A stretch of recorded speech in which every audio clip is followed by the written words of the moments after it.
प्रिय विद्यार्थियों, अभी तक हमने अमेरिकी संविधान के अंतर्गत संविधान की विशेषताओं का अध्ययन किया है। अब उससे आगे हम अमेरिका के संविधान के कुछ विशिष्ट पहलुओं का अध्ययन करने जा रहे हैं और उनमें सबसे पहला है निहित शक्तियों का सिद्धांत।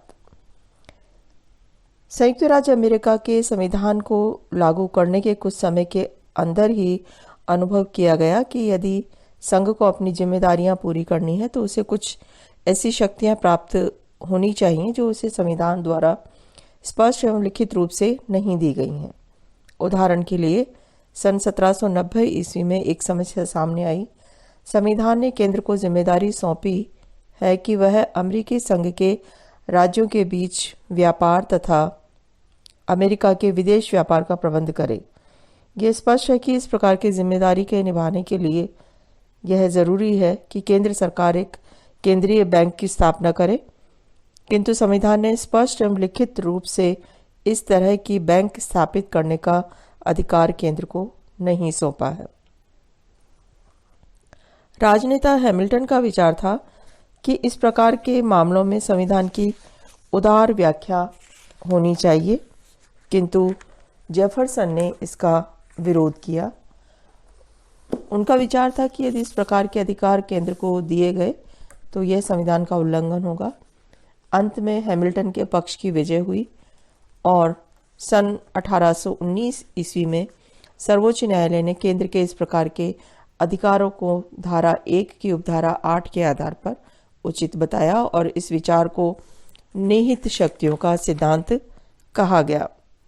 तो निहित शक्तियों का सिद्धांत अमेरिका के संविधान में एक महत्वपूर्ण लक्षण है, विशिष्ट पहलू है और इस सिद्धांत की व्याख्या, परिभाषा और इसके विशिष्ट लक्षणों का हमें इस व्याख्यान में अध्ययन करना है। निहित शक्तियां संविधान द्वारा स्पष्ट एवं लिखित रूप से केंद्र को नहीं सौंपी गई हैं, अपितु संविधान की उदार व्याख्या के दौरान यह अनुभव किया गया है कि वे संविधान की भावना एवं उद्देश्य में निहित है। मुनरो ने इन शक्तियों को परिभाषित करते हुए लिखा है कि ये वे शक्तियां हैं जो संविधान ने कांग्रेस को निहित रूप से सौंपी है। दूसरे शब्दों में वे स्पष्ट रूप से लिखी मौलिक शक्तियों से निकाली गई शक्तियां हैं। निहित शक्तियों की उत्पत्ति संविधान से ही हुई है, अतः वे संवैधानिक है। जॉनसन ने इस तथ्य पर जोर देते हुए उन्हें इस तरह परिभाषित किया कि निहित शक्तियां वे शक्तियां हैं जो संविधान के ढांचे के परिणाम स्वरूप विकसित हुआ है। मुनरो और जॉनसन की परिभाषाओं के आधार पर निहित शक्तियों के सिद्धांत को परिभाषित करते हुए हम कह सकते हैं कि निहित शक्तियों का सिद्धांत संवैधानिक परंपराओं पर आधारित एवं सर्वोच्च न्यायालय द्वारा स्वीकृत एक ऐसा साधन है जिसकी मदद से केंद्र सरकार ने संवैधानिक उद्देश्यों की पूर्ति हेतु विभिन्न शक्तियां प्राप्त की हैं। तो विद्यार्थियों, ये था निहित शक्तियों के सिद्धांत का अर्थ और परिभाषाएं। अब हम इस सिद्धांत के दूसरे पक्ष पर आते हैं और वह है निहित शक्तियों के लक्षण। निहित शक्तियों के कुछ विशिष्ट लक्षण हैं। सबसे पहला है, ये संवैधानिक विकास का परिणाम है। इस प्रकार की शक्तियां संविधान द्वारा लिखित रूप में केंद्र सरकार को नहीं सौंपी गई हैं, अपितु वे संवैधानिक विकास का परिणाम है। संविधान के कुशल संचालन के लिए इस प्रकार की शक्तियों का विकास जरूरी था, अन्यथा केंद्र अपनी जिम्मेदारियों को पूरा नहीं कर पाता और तब अमेरिकी संविधान सहित संघ प्रणाली ही समाप्त हो जाती। निहित शक्तियों के सिद्धांत की दूसरी विशेषता है कि इन शक्तियों की प्रकृति संवैधानिक है। जेफरसन का विचार था कि अगर केंद्र को इस प्रकार की शक्तियां दी गई तो वे गैर संवैधानिक होंगी। उनका विचार था कि संविधान सभा केंद्र को जानबूझकर कमजोर रखना चाहती थी। इस प्रकार की शक्तियों का राज्यों की स्वायत्तता पर विपरीत असर पड़ेगा और संविधान में ये शक्तियां लिखी हुई नहीं है, अतः इन शक्तियों को केंद्र को सौंपना असंवैधानिक होगा। किंतु सन 1819 ईस्वी में सर्वोच्च न्यायालय ने मैकलॉच बनाम मैरीलैंड के विवाद पर फैसला देते समय निहित शक्तियों के सिद्धांत को स्वीकृति दे दी। सर्वोच्च न्यायालय ने इस सिद्धांत को संविधान की धारा 1 की उपधारा 8 के अनुकूल माना। निहित शक्तियों के सिद्धांत का तीसरा मुख्य लक्षण है कि मूल उद्देश्य की प्राप्ति का साधन है। संविधान में केंद्र सरकार के मूल अधिकार तथा उत्तरदायित्व बताए गए हैं, किंतु संविधान इतना संक्षिप्त है कि उन साधनों का जिक्र नहीं किया गया है जिनके द्वारा केंद्र सरकार अपने उत्तरदायित्वों को पूरा कर सके।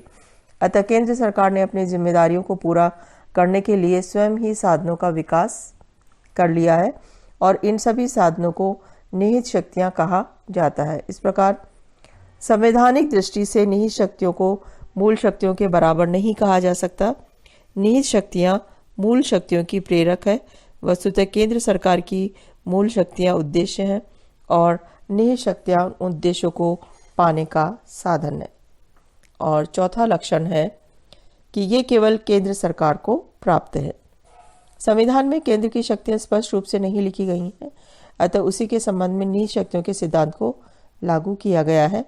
संयुक्त राज्य अमेरिका बनाम पिंक विवाद में सर्वोच्च न्यायालय ने स्पष्ट रूप से स्वीकार किया है कि निहित शक्तियों का सिद्धांत केवल केंद्र के बारे में लागू होता है और राज्यों के बारे में उसे स्वीकार नहीं किया जा सकता।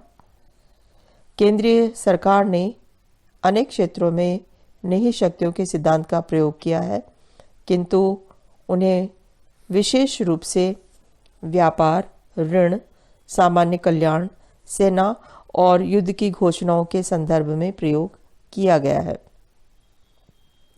संविधान के अनुसार कांग्रेस को संघ के राज्यों के बीच व्यापार का प्रबंध करने का अधिकार है। संविधान ने कांग्रेस को संयुक्त राज्य अमेरिका के लिए ऋण की व्यवस्था का अधिकार दिया है। इस अधिकार के आधार पर कांग्रेस ने संघीय बैंक एवं ऋण समितियां स्थापित की हैं। संविधान ने कांग्रेस को सामान्य कल्याण बढ़ाने का वाले कार्य करने की शक्ति दी है और इस आधार पर कांग्रेस ने रोजगार, वृद्धावस्था पेंशन, शिक्षा, स्वास्थ्य आदि के बारे में अनेक कार्य किया है। संविधान ने कांग्रेस को सेना की स्थापना की शक्ति प्रदान की है, जिसके आधार पर कांग्रेस ने 3 प्रकार थल, जल एवं वायु की सेनाओं के प्रशिक्षण और कुशल संचालन के लिए भी अनेक व्यवस्थाएं की हैं। और पांचवा, जिस क्षेत्र में केंद्रीय सरकार ने निहित शक्तियों के सिद्धांत का प्रयोग किया है, वो युद्ध की घोषणा। संविधान ने कांग्रेस को युद्ध की घोषणा का अधिकार सौंपा है, जिसके आधार पर उसने विदेश नीति एवं अंतर्राष्ट्रीय संबंधों को प्रभावित करने की शक्ति प्राप्त कर ली है, जिससे कांग्रेस संधियों तथा कूटनीतिक नियुक्तियों के बारे में अपनी शक्ति का प्रयोग करती है। तो विद्यार्थियों, ये निहित शक्तियों के सिद्धांत का दूसरा प्रमुख पक्ष था, जिसमें विशिष्ट लक्षणों को बताया गया है। और इसके बाद हम आते हैं निहित शक्तियों के तीसरे पक्ष पर, इस सिद्धांत का प्रभाव। संयुक्त राज्य अमेरिका की शासन प्रणाली पर सिद्धांत का प्रभाव दिखाई पड़ता है। संविधान का आवश्यकता अनुसार विकास हुआ है। निहित शक्तियों के सिद्धांत के कारण अमेरिका के संविधान का विकास जरूरत के अनुसार हुआ और इस तरह अद्यतन हुआ है। इस प्रकार के विकास का सबसे बड़ा लाभ यह हुआ कि केंद्रीय सरकार अपनी जिम्मेदारियों को कुशलता से निभा सकी है।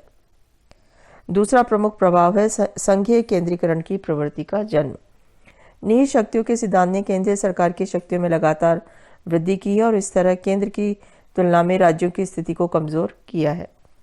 तीसरा मुख्य प्रभाव है न्यायालय के महत्व में वृद्धि। निहित शक्तियों के सिद्धांत के बारे में उत्पन्न विवाद पर अंतिम फैसला न्यायाधीश द्वारा दिया जाता है और इस प्रकार इस सिद्धांत के कारण न्यायालय के क्षेत्राधिकार एवं सम्मान में वृद्धि होती है। तो विद्यार्थियों, ये था अमेरिका के संविधान का विशिष्ट लक्षण, निहित शक्तियों का सिद्धांत। संयुक्त राज्य अमेरिका की शासन प्रणाली में निहित शक्तियों के सिद्धांत का विशेष महत्व है। अपने महत्व एवं उपयोगिता के कारण ही उन्हें संविधान के अंग के रूप में स्वीकार किया जाता है। इस सिद्धांत ने संविधान को आधुनिक बनाया है। मुनरो का कथन है कि संविधान के शब्दों में कोई परिवर्तन नहीं किया गया है, किंतु संविधान की भाषा की व्याख्या इस प्रकार से की गई है कि वह नई आवश्यकताओं को पूरा करने के काबिल हो गया है।